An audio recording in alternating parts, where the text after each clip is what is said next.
Okey, Assalamualaikum warahmatullahi taala wabarakatuh. Okey, selamat kembali bersama channel Cikgu Manaf. Okey, hari ini cikgu akan bincangkan satu soalan daripada bab 3 tingkatan 5, iaitu bab pengamiran. Dan apa yang cikgu akan bincangkan adalah berkaitan dengan mencari isi padu janaan bagi suatu rantau yang dikisarkan sama ada pada paksi X ataupun paksi Y. Okey, dan kalau pelajar-pelajar lihat soalan yang saya tunjukkan ni, ianya berkaitan dengan isi padu janaan daripada rantau yang dikisarkan pada paksi X. Okey, sama-sama kita baca soalan. Rajah di bawah menunjukkan sebentuk gelang M yang boleh dilihat sebagai pepejal kisaran yang dibentuk dengan mengkisarkan rantau berlori arc sebanyak 360 darjah pada paksi X. Maksudnya apabila rantau berlori arc ni dikisarkan sebanyak 360 darjah pada paksi X, maka pepejal kisaran yang terbentuk adalah seperti bentuk gelang ni. So itu beza dia lah dengan soalan yang mungkin pelajar pernah jumpa sebelum ni. Okey, agak berbeza sedikit. Okey, kerana soalan ni dia dah bagi bentuk kisaran tersebut. Okey, cuma sekarang ni betul ke? Okey, pelajar rasa betul ke rantau berlori ni kalau dikisarkan kepada 360 darjah kita akan dapat bentuk gelang ni. Okey, untuk membuktikan ini part yang lebih menyeronokkan. Okey, untuk membuktikan betul memang akan menghasilkan bentuk gelang, kita boleh uji dengan satu aplikasi yang dipanggil sebagai aplikasi GeoGebra. Okey, sama-sama kita lihat Okey, ini aplikasi GeoGebra. Okey, di mana cikgu dah siap-siap lukis lengkung Y sama dengan 7/2 tolak X kuasa 2/2 dan garis lurus Y sama dengan 3. Okey, sama seperti soalan Okey, kita tengok balik soalan ni. Garis lurus Y sama dengan 3, dan yang ni kalau kita permudahkan kita akan dapat Y sama dengan 7/2 tolak X kuasa 2/2 Okey, baik. So kita buktikan dengan aplikasi GeoGebra ni. Okey, saya dah setting dah semua ni. Okey, cuma tinggal nak tunjukkan saja. Okey, saya nak putarkan 360 darjah. Okey, cikgu adjust sikit gambar dia. Nampak macam ni supaya kita nampak. Okey, bila cikgu putarkan, okey, nampak? Dah putar. Tak cantik kan? Tak nampak apa-apa pun. Okey. Okey, ini kenapa jadi macam ni? Okey, ini sebabnya saya putarkan ke semua garisan yang ada kat sini. Sedangkan sepatutnya saya cuma ambil bahagian berlori. Tapi masalahnya aplikasi ni kita tak boleh nak putarkan yang berlori sahaja. Okey, tak ada kaedah dia tu. Jadi cara dia kita boleh buat dengan cara kita hadkan julat dia kepada yang terlibat sahaja. Jadi yang terlibat dekat sini, julat dia adalah daripada negatif 1 daripada negatif 1 ke 1. Okey, negatif 1 ke 1. So saya ubah julat ni. Okey, saya ubah julat ni daripada negatif 1 kepada 1. Dan juga untuk garis lurus pun sama. Saya ubah daripada negatif 1 ke 1. Negatif 1 ke 1. Okey. Baik, so kita lihat apakah yang akan terhasil bentuk dia. Inilah kawasan yang berlorik ni. Okey, ini adalah kawasan yang berlorik. Yang lain saya dah buang. Okey, so kita putarkan 360 darjah pada paksi X. Apa bentuk dia berlaku? Okey, nampak? Dah putar. Okey, maka dia jadilah bentuk gelang. Okey, kalau pelajar lihat bentuk gelang ni, dalam dia disebabkan garis lurus tadi, maka dalam dia adalah berbentuk flat. Okey, dia straight. Tetapi bahagian luar dia berbentuk parabola lah. Okey, berbentuk parabola seperti persamaan lengkung kita tadi. So maka kita dapatlah bentuk gelang tadi. Okey, cantik tak bentuk gelang ni? Cantik kan? So nak bagi nampak jelas, kita boleh buang ni dia punya paksi.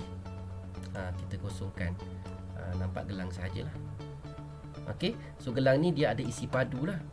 Okey, kalau pelajar lihat, okey saya buka sikit, nampak dia ada isi padu.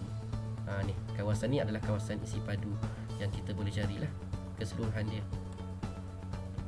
Okey. Baik, so ini aplikasi ni pelajar boleh gunakanlah nanti untuk melihat bentuk, bentuk janaan, ataupun isi padu janaan, bentuk dia apabila rantau dikisarkan, sama ada paksi X ataupun paksi Y. Okey, kita kembali semula kepada soalan tadi. Okey, baik.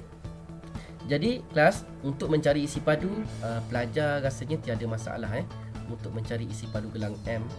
Okey, di mana idea untuk mencari isi padu sama juga dengan idea untuk mencari luas. Okey, saya ulang balik. Idea untuk mencari isi padu sama juga dengan idea untuk mencari luas. Okey, kalau saya suruh pelajar mencari luas kawasan Belorik, idea dia ialah kamiran lengkung tolak dengan kamiran garis lurus. Kamiran lengkung tolak kamiran garis lurus. Jadi untuk mencari isi padu, perkara yang sama juga awak buat. Kamiran bagi lengkung tolak kamiran bagi garis lurus. Cuma bezanya ialah formula yang kita gunakan kat sini ialah formula bagi isi padu. Iaitu formula isi padu. Isi padu sama dengan kamiran daripada A ke B. Nilai batasan yang kita kena cari pi y kuasa 2 dx. Ini adalah formula bagi isi padu. Baik. Jadi sama juga idea dia tadi, kita ambil lengkung tolak garis lurus. Maka isi padu sama dengan kamiran bagi lengkung iaitu pi y kuasa 2 dx. Y sementara saja kita kena tukar dalam sebutan x, iaitu 7/2 tolak x kuasa 2 per 2 kuasa 2 dx. Tolak dengan garis lurus pi. Kita dapatkan idea dahulu pi y kuasa 2 dx. Y kuasa 2 dia adalah bersamaan dengan 3 kuasa 2 dx. Kelas. Yang ni kalau pelajar permudahkan, pelajar akan dapat pi. Permudahkan, awak akan dapat kuasa 2 kan dia. Pelajar akan dapat 49/4. Tolak dengan 7x kuasa 2 per 2 tambah dengan x kuasa 4/4 dx. Tolak dengan yang ni kita akan dapat pi 9x dx. Ingat, kita belum letak lagi julat dia kan, nilai batasan tu. Tapi tadi kita dah dapat pada masa saya tunjuk aplikasi GeoGebra tadi, saya dah bagi tahu kan julat dia negatif 1 kepada 1. Jadi saya terlupa nak tunjuk balik macam mana dapat. Nak dapat senang saja kelas. Saya balik ke atas mula. Seperti yang awak buat sebelum ni lah. Di mana bila kita nak mencari julat ni adalah tempat persilangan. Tempat persilangan ni maksud mereka berkongsi nilai x dan y yang sama. So kalau awak gantikan, ni pun y, persamaan pertama awak, ini yang kedua. So kalau awak gantikan satu kedua, awak akan dapat y sama dengan 3 kan. 3 sama dengan 7/2 tolak x kuasa 2 per 2. So kalau awak darabkan semua dengan 2, awak dapat 6 sama dengan 7 tolak x kuasa 2 kan. So x kuasa 2 sama dengan 7 tolak 6 1, dan x adalah punca kuasa tambah tolak 1 bersamaan dengan tambah tolak 1 jugalah. Baik, itu julat dia. Kita dah dapat negatif 1 hingga 1. Baik. So kelas, untuk dapat markah dalam bab pengamiran ni, pelajar kena tunjuk pengamiran dan pelajar kena tunjuk penggantian nilai batasan tersebut. Itu yang pelajar kena tunjuk. Maksudnya kat sini pelajar kena tunjuk contoh. So kita kamirkan, kita akan dapat pi. Sama-sama 49/4 jadi 49 x per 4 Yang ni akan jadi 7x kuasa 3. Okey. Turun bawah 3 pun turun bawah, akan darab dengan 2 jadi per 6. Tambah dengan x kuasa 5 per 5 turun bawah darab dengan 4 jadi 20. Julat dia adalah negatif 1 ke 1. Okey, tolak dengan yang ni lah. Okey. Yang ni akan dapat, sorry dah tak ada simbol pi ni. Yang ni akan dapat yang ni saya dah okey, belum lagi yang ni. Okey, yang ni dapat 9x. Negatif 1 1. Tadi silap belum ada lagi. Itu hanya kuasa 2 dapat 9 saja. So ini markah kita. Okey, markah pelajar ialah apabila pelajar kamirkan dengan betul dan pelajar gantikan nilai. Maksudnya pelajar kena gantilah. Untuk bahagian pertama ni awak kena gantikan 1 dengan negatif 1. Okey, yang atas tolak yang bawah lah.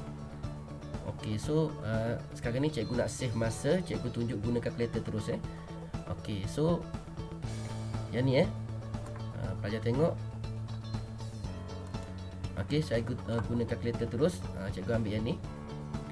Okey, pi tak payah tulis. Pi tak ada masalah. Pi nanti kita letak akhir sekali. Okey. Kamiran. Okey, 7/2. Okey, 7/2. Tolak dengan okey, alfa x kuasa 2 per 2.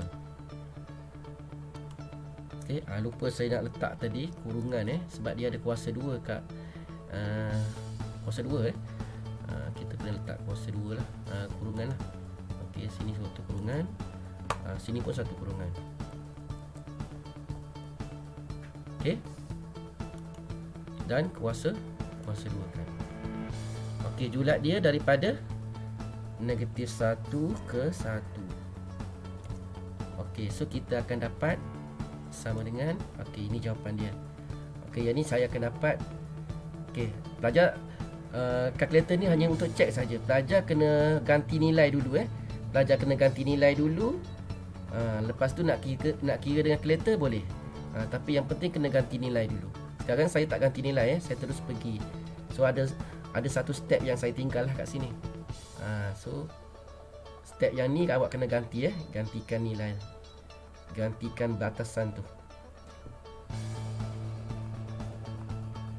Okey, cikgu terus pergi kepada jawapan cikgu iaitu 334/15 334/15.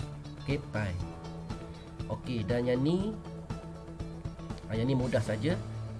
Okey, bila gantikan, okey, yang mudah ni cikgu gantikan sebab mudah 9 darab 1 tolak dengan 9 darab negatif 1. So 9 tolak negatif 9 tambah 18. Okey, jadi tolak 18.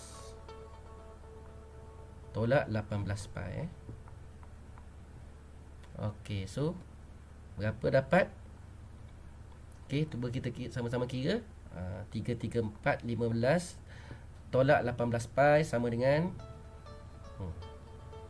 okey, tolak. Okey, saya akan dapat kat sini berapa sekejap 334/15 tolak dengan 18. So dapat 64/15 pi. Okey, 64/15 pi. Okey, ini jawapan dia Okey, baik. Kat sini saya nak bagi tahu okey, masa step yang ni kelas. Kalau pelajar tengok step yang ni. Okey, bahagian ni kelas. Yang ni saya boleh gabungkan terus sebenarnya. Okey, saya boleh gabungkan terus proses pengamiran ni. Okey, boleh gabungkan terus, tapi saya sengaja buat asing. Okey, saya asingkan kerana saya nak buktikan bahawa untuk garis lurus ni apabila dia diputarkan, dia dikisarkan 360 darjah pada paksi X, dia menghasilkan bentuk silinder. Okey. Jadi kita boleh kira isi padu silinder, okey, dengan menggunakan formula silinder. So saya nak buktikan betul tak dapat 18 pi tu. Okey. Baik, cuba kita ingat balik apakah formula silinder. Formula silinder adalah formula silinder isi padu silinder ialah pi J kuasa 2 darab tinggi. Okey. So pi J kuasa 2. J dia berapa? Okey, J dia ialah, kalau awak lihat, J dia daripada sini ke pusat ni. So J dia adalah 3 J dia adalah 3 kuasa 2. Dan tinggi dia yang ni, daripada negatif 1 kepada 1. Negatif 1 kepada 1. Okey, daripada negatif 1 kepada 1. Iaitu berapa tu? 2 So tinggi dia adalah 2.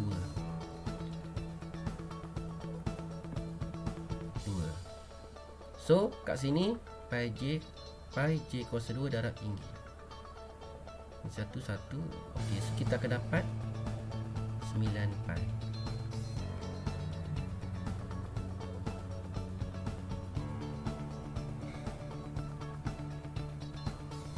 Pi J kuasa 2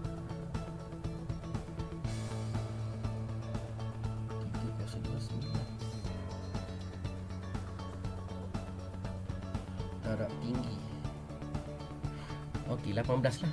Apa pula saya buat 9 pula. 3 kuasa 2 9 darab 2 18 lah. Okey, sorry So bukti betul lah, sama Okey, kerana kalau kita lihat balik dekat aplikasi GeoGebra ni, okey, bila saya tutup yang bahagian lengkung tu, okey, saya ambil yang garis lurus sahaja Saya ambil yang garis lurus sahaja.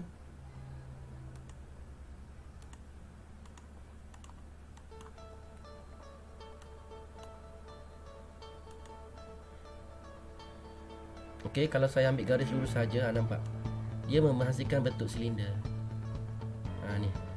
Ini yang garis lurus saja. Nampak dia menghasilkan bentuk silinder. So jejari dia tadi 3 dan ketinggian dia saya ambil daripada ni. Ni ke sini. Bentuk dia macam ni kan? Bentuk dia macam ni. So tinggi saya ambil yang ni. Jejari daripada pusat ke sini 3. Okey. Okey, baik, saya rasa itu saja untuk kali ini. Nanti insya-Allah saya akan bincangkan lagi soalan-soalan yang daripada bab-bab yang lain nanti. Okey, assalamualaikum warahmatullahi taala wabarakatuh.